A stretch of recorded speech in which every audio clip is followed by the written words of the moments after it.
The events that transpired at the club were nothing short of horrific. Dozens of civilians lost their lives due to the insanity of the Hand. The survivors of that incident may think the nightmare is over, but what they'll soon find out is that the nightmare is just getting started. Welcome to the Ready or Not lore series, where in today's episode we will be discussing the mission, Relapse. As always, this video will be divided up into two sections, the first being all in-game / developer confirmed information, and the second being my own theories as to where the story may go in the future.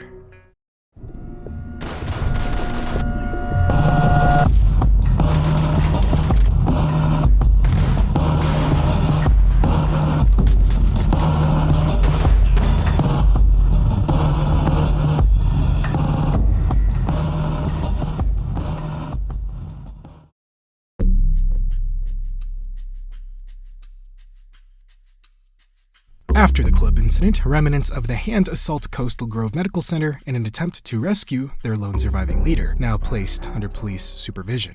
First and foremost, selecting different operations opens you up to multiple starting locations. Relapse is currently the largest map in Ready or Not, so in selecting different operations, it blocks off and opens up different parts of the hospital. To my knowledge, this doesn't reveal any extra lore, and to be honest, there's really not much here, so this will definitely be a short one. Regardless, for the purposes of this video, we'll just go with the barricaded suspects mode. Beginning at the entrance of Coastal Grove, we see makeshift emergency tents have been erected due to the massive influx of patients following the club massacre. These tents can be seen in two instances on this map, at the beginning here and when looking out the window of the sky bridge. This further solidifies just how bad the conditions in Los Sueños are. I imagine the hospital was already pretty full due to the rampant drug use, vicious gang violence, and just overall poor living conditions across the city. Now with survivors of the club massacre coming into the hospital in droves, they are beyond max capacity. Outside, we can also see a familiar looking G-Wagon. Now, as I mentioned in the last video, this may or may not be the same G-Wagon seen at Vol's house as a gift to Janie. We know she was a fan of Live Rat, which in case you didn't know is a reference to Deadmau5, so she may have been at the club when the Hand arrived.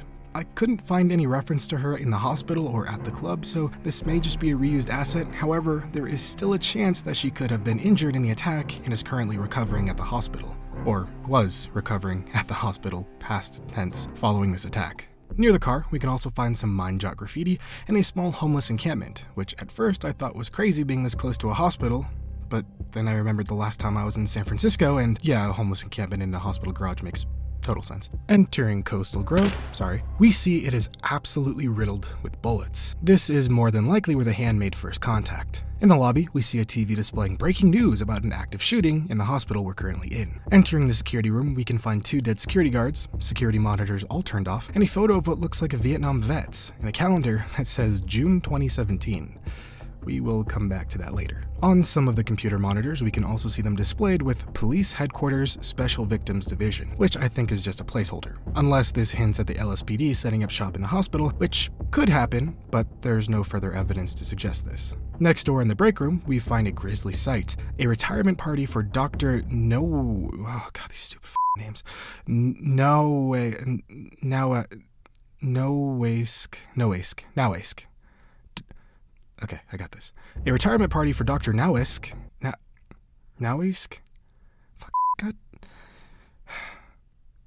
A retirement party for a doctor was cut short. The whiteboard nearby confirms his retirement party is on May 8th, but sadly, Doc won't be going to Mexico as this is most likely his body by the cake. Looking at some of the computers nearby, we see medical charts, which don't really have much, yet at the bottom right corner, it corroborates the date being 5/8/22 and the time being 7:43 p.m. Also, in here, we can find another calendar that says May 2017, which we will ignore. Entering the psychiatric unit, we see shell casings, blood, and more destruction. Locating the reception desk, we can find a correct calendar and a pretty cool teddy bear, as well as the same writing of Katamata. Moving on upstairs, we see more of the Hand's usual tactics, that being cornering civilians and executing them. Reaching the third floor, we see the destruction hasn't stopped. More bodies, more bullets, more blood. Up here we can find the pediatric wing, which thankfully we can't find any kids, meaning they more than likely got them to safety before the Hand could reach them. With nothing here, we move on to the East Wing, where we find some familiar magazines on the table, all of which I've discussed before,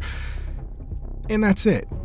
There's nothing of note in terms of world building or notes or things on computers or really anything. Since there's no lore and nothing big to really speculate about, we are going to do something a little different. Instead of a theory, I'm going to try to piece together as accurately as possible the order of events in order to truly understand what happened here, because the story here isn't in the notes, it's in the environment.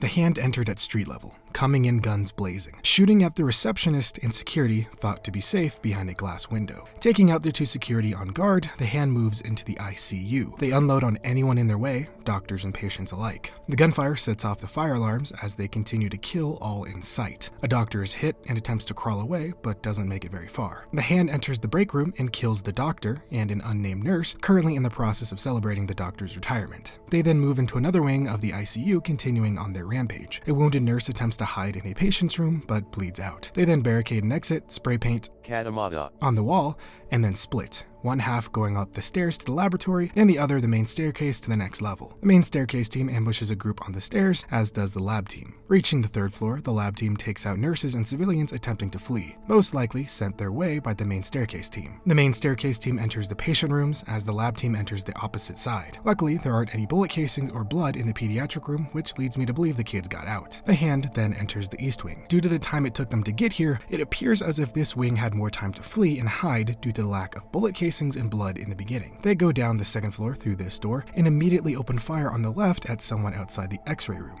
missing their target. They split, one half going left, the other right. The team on the right take out a nurse in the elevator, and they meet again by another staircase and head to the 1st floor. Red lights flash as the ground floods with water. Seeing as there's no blood or bullet holes on this floor, it seems this is where the carnage stopped.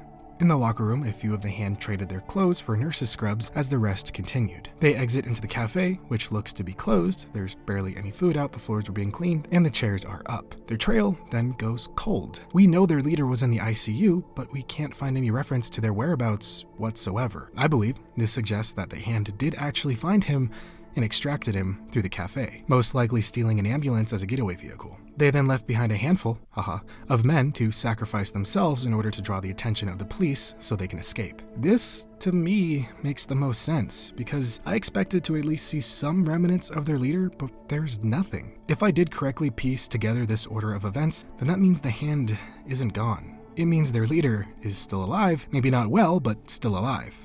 And with him alive and at large, there's no telling what's next up his sleeve.